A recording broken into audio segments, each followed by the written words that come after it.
2 ತುತ್ತು ಅನ್ನವನ್ನು ಕೊಡ್ತಕ್ಕಂಥ ರೈತ ತನ್ನ ಹೊಲಕ್ಕೆ ಟ್ರಾನ್ಸ್ಫಾರ್ಮರ್ ಹಾಕೋಬಹುದಿತ್ತು, ವಿದ್ಯುತ್ ಸಂಪರ್ಕ ಸಿಗ್ತಾ ಇತ್ತು.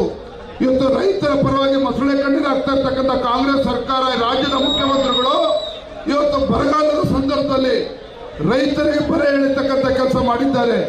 ಆ ಪಾಪ ರೈತ ತನ್ನ ಹೊಲಕ್ಕೆ ವಿದ್ಯುತ್ ಸಂಪರ್ಕ ತೆಗೆದುಕೊಳ್ಬೇಕು, ಟ್ರಾನ್ಸ್ಫಾರ್ಮರ್ ಹಾಕೋಬೇಕು ಅಂತ ಹೇಳಿದ್ರೆ 3 ಲಕ್ಷ ರೂಪಾಯಿ ಕಟ್ಟಬೇಕು. ರೈತ ಬರಗಾಲದ ಸಂದರ್ಭದಲ್ಲಿ 3 ಲಕ್ಷ ರೂಪಾಯಿ ಕಟ್ಟಬೇಕು. ಇದು ರೈತರಿಗೆ ನ್ಯಾಯ ಕೊಡ್ತಕ್ಕಂಥ ಕೆಲಸನ ಇದು? ಈ ಬರಗಾಲದ ಸಂದರ್ಭದಲ್ಲಿ ರೈತರಿಗೆ ನ್ಯಾಯ ಕೊಡ್ತಕ್ಕಂಥ ವಿಚಾರವನ್ನು ಬಿಟ್ಟು ರೈತರಿಗೆ ಅನ್ಯಾಯ ಮಾಡ್ತಕ್ಕಂಥ ಸರ್ಕಾರ ಇಡೀ ದೇಶದಲ್ಲಿ ಯಾವ್ದಾರು ಇದ್ರೆ ಅದು ರಾಜ್ಯದಲ್ಲಿರ್ತಕ್ಕಂಥ ಕಾಂಗ್ರೆಸ್ ಸರ್ಕಾರ. ರಾಜ್ಯದಲ್ಲಿರ್ತಕ್ಕಂಥ ಸರ್ಕಾರ ಇವತ್ತು ಕಾಂಗ್ರೆಸ್ ಸರ್ಕಾರ ರೈತರಿಗೆ ಅನ್ಯಾಯ ಮಾಡ್ತಾ ಇದ್ದಾರೆ. ಇದು ಪರಿಷ್ಠ ಜಾತಿ ಪರಿಷ್ಠ ಪಂಗಡಕ್ಕೆ ಮೀಸಲಿಟ್ಟಿರ್ತಕ್ಕಂಥ ದುಡ್ಡನ್ನ ಬೇರೆ ಕಡೆಗೆ ವರ್ಗಾವಣೆ ಮಾಡಿ ಇದು ಪರಿಷ್ಠ ಜಾತಿ ಪರಿಶಿಷ್ಟ ಪಂಗಡಗಳ ಅಭಿವೃದ್ಧಿಗೆ ಇವತ್ತು ಮಣ್ಣಾಗ್ತಕ್ಕಂಥ ಕೆಲಸ ಮಾಡಿದ್ದಾರೆ ಕಾಂಗ್ರೆಸ್ ಸರ್ಕಾರ. ಹಾಗಾಗಿ ಕೂತಿರ್ತಕ್ಕಂಥ ಎಲ್ಲ ಪ್ರಜ್ಞಾವಂತ ಮತದಾರರಲ್ಲಿ ನಾನು ಕೈ ಜೋಡಿಸಿ ಪ್ರಾರ್ಥನೆ ಮಾಡ್ತಕ್ಕಂಥದ್ದು, ಈ ದೇಶದ ಅಭಿವೃದ್ಧಿ ಇವತ್ತು ಆಗ್ತಕ್ಕಂಥದ್ದು ಭಾರತೀಯ ಜನತಾ ಪಾರ್ಟಿ NDA ಕೂಟದಿಂದ, ಬಿಜೆಪಿ JDS ಪಕ್ಷದಿಂದ. ದೇಶದ ಸರ್ವಾಂಗೀಣ ಅಭಿವೃದ್ಧಿ ಆಗ್ತಕ್ಕಂಥದ್ದು ಭಾರತೀಯ ಜನತಾ ಪಾರ್ಟಿ ನರೇಂದ್ರ ಮೋದಿಜಿ ಅವರಿಂದ. ಇಂಥ ಬರಗಾಲದಲ್ಲೂ ಕೂಡ ಏನು ಕಾಂಗ್ರೆಸ್ ಪಕ್ಷ ಸಿದ್ದರಾಮಯ್ಯ ಹೇಳಿದ್ರು 10 kg ಅಕ್ಕಿ ಕೊಡ್ತಾ ಇದ್ರು ಸರ್ಕಾರ ಬಂದ್ರೆ ಅಂತ ಹೇಳಿ ಅಕ್ಕಿ ಕೊಡ್ತಾ ಇದ್ದಾರೆ. ಅಕ್ಕಿ ಕೊಡ್ತಾ ಇದ್ದಾರೆ. 10 kg ಅಕ್ಕಿನ ಕೊಡ್ತೇನೆ ಅಂತ ಹೇಳಿದಂತ ಸಿದ್ದರಾಮಯ್ಯ ಕಾಂಗ್ರೆಸ್ ಸರ್ಕಾರ ನಮ್ಮ ಬಡವರಿಗೆ ಅಕ್ಕಿ ಕೊಡ್ತಾ ಇರ್ತಕ್ಕಂಥದ್ದು ನರೇಂದ್ರ ಮೋದಿಜಿಯವರು 5 kg ಅಕ್ಕಿಯನ್ನು ಕೊಡ್ತಾ ಇರ್ತಕ್ಕಂಥದ್ದು ಕಾಂಗ್ರೆಸ್ ಸರ್ಕಾರ ಅಲ್ಲ. ಕೊನೆಯದೊಂದು ಮಾತನ್ನು ಹೇಳ್ತೇನೆ, ಗ್ಯಾರಂಟಿ ಬಗ್ಗೆ ಮಾತನಾಡ್ತಾರೆ. ನಿನ್ನೆ ನಾನು ಕೂಡ ಹಾಸನ ಜಿಲ್ಲೆ ಪ್ರವಾಸಕ್ಕೆ ಹೋಗಿದ್ದೆ. ಹಾಸನ ಜಿಲ್ಲೆಗೆ ಪ್ರವಾಸಕ್ಕೆ ಹೋದಾಗ ಅಲ್ಲೇ ಟೀ ಕುಡಿಬೇಕಾದ್ರೆ ಅಲ್ಲೇ ಕ್ಯಾಂಟೀನ್ ಹತ್ರ ಇಬ್ರು ರೈತರು ಮಾತನಾಡ್ತಾ ಇದ್ರು. ಒಬ್ಬ ರೈತ ಹೇಳ್ದ, ಏನಪ್ಪ ನನ್ನ ಹೆಂಡತಿ ಬಹಳ ಖುಷಿ ಆಗ್ಬಿಟ್ಟಿದ್ದಾಳೆ, ಕಾಂಗ್ರೆಸ್ನವರು ಸಿದ್ದರಾಮಯ್ಯ ಸರ್ಕಾರ ಬಂದ್ಮೇಲೆ 2,000 ರೂಪಾಯಿ ನನ್ನ ಹೆಂಡತಿ ಕೊಡ್ತಾ ಇದ್ದಾರೆ, 2,000 ರೂಪಾಯಿ ನೇರವಾಗಿ ಅವ್ರ ಅಕೌಂಟಿಗೆ ಹಾಕ್ತಾ ಇದ್ದಾರೆ, ನನ್ನ ಹೆಂಡತಿ ಬಹಳ ಖುಷಿ ಆಗ್ಬಿಟ್ಟಿದ್ದಾಳೆ ಅಂತ ಹೇಳಿ ಆ ರೈತ ಮಾತನಾಡ್ತಾ ಇದ್ದ. ಮತ್ತೊಬ್ಬ ರೈತ ಹೇಳ್ದ, ಪೆದ್ದ ಇದೆ ನಿನ್ನ ಹೆಂಡತಿ ಹೇಳು, ಬುದ್ಧಿ ಹೇಳು, ಇವತ್ತೇನು ಮುಖ್ಯಮಂತ್ರಿ ಸಿದ್ದರಾಮಯ್ಯ 2,000 ರೂಪಾಯಿ ನಿನ್ನ ಹೆಂಡತಿ ಅಕೌಂಟಿಗೆ ಹಾಕ್ತಾ ಇದ್ದಾರೆ, ಮತ್ತೊಂದು ಕಡೆ ನೀನೇನ್ ದಿನ 2 ಕ್ವಾರ್ಟರ್ ಹಾಕೊಂಡ್ ಬರ್ತೀಯ, ಇವತ್ತು ಪ್ರತಿ ತಿಂಗಳಿಗೆ 3,000 ರೂಪಾಯಿ ಕೊಡ್ತಾ ಇದೆಯಾ, ಹಿಂದೆ 1,500 ರೂಪಾಯಿ ಕೊಡ್ತಾ ಇದ್ರೆ 2 ಕ್ವಾರ್ಟರ್ ಹಾಕಿದ್ರೆ 6,000 ರೂಪಾಯಿ, ಅಂದ್ರೆ ನಿನ್ ಜಾಬ್ನಿಂದ 4,000 ರೂಪಾಯಿ ಎಕ್ಸ್ಟ್ರಾ ಕಿತ್ಕೊಳ್ತಾ ಇದ್ದಾರೆ. ವಾಪಸ್ 4,000 ರೂಪಾಯಿ ಕಿತ್ಕೊಂಡು ಅದರಲ್ಲಿ 2,000 ರೂಪಾಯಿ ನಿನ್ನ ಹೆಂಡತಿ ಅಕೌಂಟಿಗೆ ಹಾಕ್ತಾ ಇದ್ದಾರೆ. ನಿನ್ ಜಾಬ್ಗೆ ಇವತ್ತು ನಿಮಗೆ ನಷ್ಟ ಆಗ್ತಾ ಇರ್ತಕ್ಕಂಥದ್ದು. ಕಾಂಗ್ರೆಸ್ಸಿನ ಗ್ಯಾರಂಟಿ ಯೋಜನೆ ಹೆಂಗಿದೆ ಅಂತ ಹೇಳಿದ್ರೆ, ಉಚಿತ ಬಸ್ಸು ಅಂತೇಳಿ ಮಹಿಳೆಗೆ ಉಚಿತ ಬಸ್ ಕೊಟ್ಟಿದ್ದಾರೆ. ಮತ್ತೊಂದ್ ಕಡೆ ನಮ್ಮ ಮನೇಲಿರ್ತಕ್ಕಂಥ ಗಂಡು ಮಕ್ಕಳು ಯಜಮಾನಗಳು ಬಸ್ ಹತ್ಬೇಕು ಅಂತ ಹೇಳಿದ್ರೆ 30% 40% ಟಿಕೆಟ್ ಬಸ್ಸಿನ ದರ ಜಾಸ್ತಿ ಆಗಿರ್ತಕ್ಕಂಥದ್ದು. ಇವತ್ತು ಏನು ಉಚಿತ ವಿದ್ಯುತ್ ಅಂತ ಹೇಳ್ತಾರೆ. ಇವತ್ತು ಸಣ್ಣ ವ್ಯಾಪಾರಿಗಳು ಕೂಡ ನಮ್ಮ ಕಾಂಗ್ರೆಸ್ ಸರ್ಕಾರ ಬರೋಕ್ಕೂ ಮುಂಚೆ 3,000 ರೂಪಾಯಿ 4,000 ರೂಪಾಯಿ ಕರೆಂಟ್ ಬಿಲ್ ಬರ್ತಾ ಇತ್ತು. ಈಗ ಏನು ವ್ಯಾಪಾರ ಮಾಡ್ತಾ ಇದ್ದಾರೆ 10,000 ರೂಪಾಯಿ 12,000 ರೂಪಾಯಿ ಎಲೆಕ್ಟ್ರಿಸಿಟಿ ಬಿಲ್ ಬರ್ತಾ ಇದೆ. ಇವತ್ತು ಕರೆಂಟ್ ಬಿಲ್ಲು ಸಿದ್ದರಾಮಯ್ಯ ಬರ್ತಿದ್ದಂಗೆ 4 ರೂಪಾಯಿ 20 ಪೈಸೆ ಇದ್ದಂತ ಪರ್ ಯೂನಿಟ್ ಇವತ್ತು 8 ರೂಪಾಯಿ 20 ಪೈಸೆ ಮಾಡಿದ್ದಾರೆ. ಅಂದ್ರೆ ಒಂದು ಕೈಲಿ ಕಿತ್ಕೊಳ್ತಕ್ಕಂಥದ್ದು ಒಂದು ಕೈಲಿ ಕೊಡ್ತಕ್ಕಂಥ ಕೆಲಸ ಮಾಡ್ತಾ ಇದ್ದಾರೆ.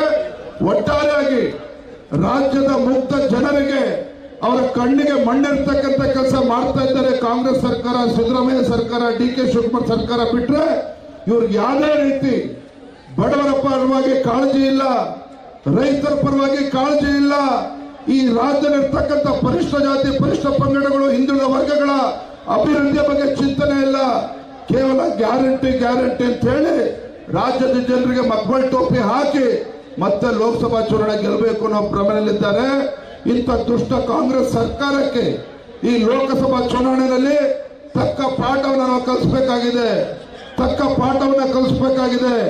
ಇವತ್ತು ನಮ್ಮ ಮಂಡ್ಯ ಜಿಲ್ಲೆ ಅಭಿವೃದ್ಧಿ ಆಗಬೇಕು ಅಂತ ಹೇಳಿದ್ರೆ ಯಾರೊಬ್ಬ ಶ್ರೀಮಂತ ಬಂದು MP ಆದ್ರೆ ಮಂಡ್ಯ ಜಿಲ್ಲೆ ಅಭಿವೃದ್ಧಿ ಆಗೋದಕ್ಕೆ ಸಾಧ್ಯ ಇಲ್ಲ. ಸಂಸದರಾದ್ರೆ ಇವತ್ತು ನಮಗೆ ಎಂತ ಸಂಸದರು ಇರಬೇಕು ಅಂತ ಹೇಳಿದ್ರೆ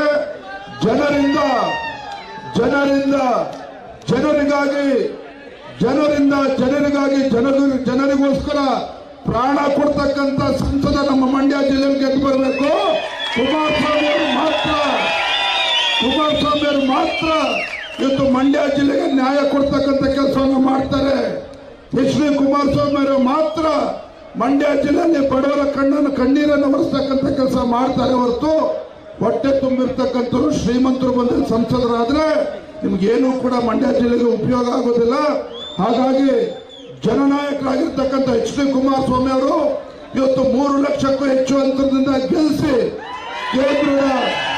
ಕೇಂದ್ರದ ಸಚಿವರಾಗಿ ನಮ್ಮ ರಾಜ್ಯ ಮತ್ತು ಮಂಡ್ಯ ಜಿಲ್ಲೆ ಒಂದು ಸರ್ವಾಂಗೀಣ ಅಭಿವೃದ್ಧಿ ಆಗೋದಕ್ಕೆ ತಾವೆಲ್ಲರೂ ಕೂಡ ಆಶೀರ್ವಾದನ ಮಾಡಬೇಕು ಅಂತೇಳಿ ತಮ್ಮೆಲ್ಲರೂ ಕೂಡ ಕೈ ಜೋಡಿಸಿ ಪ್ರಾರ್ಥನೆ ಮಾಡಿ ಇವತ್ತು ಕೊನೆಯದ ಒಂದು ಮಾತನ್ನು ಮುಗಿಸ್ತಾರೆ.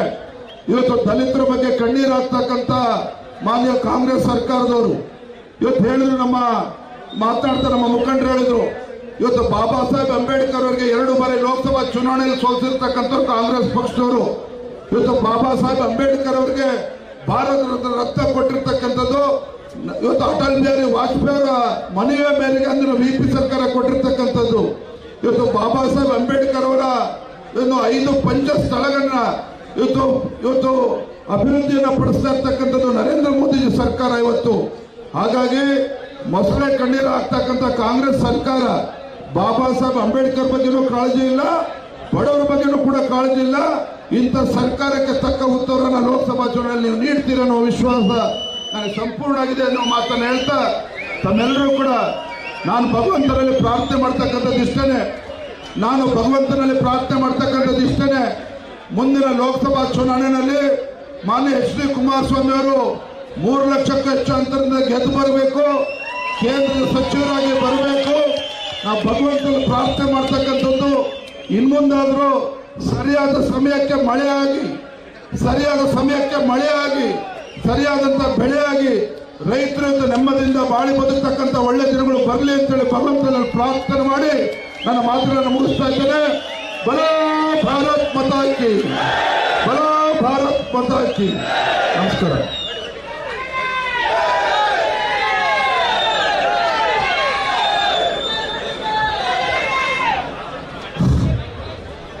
ರಾಜ್ಯ ಬಿಜೆಪಿಯ ಅಧ್ಯಕ್ಷರಾದಂತಹ BY ವಿಜಯೇಂದ್ರ ಅವರಿಗೆ ನಿಮ್ಮೆಲ್ಲರ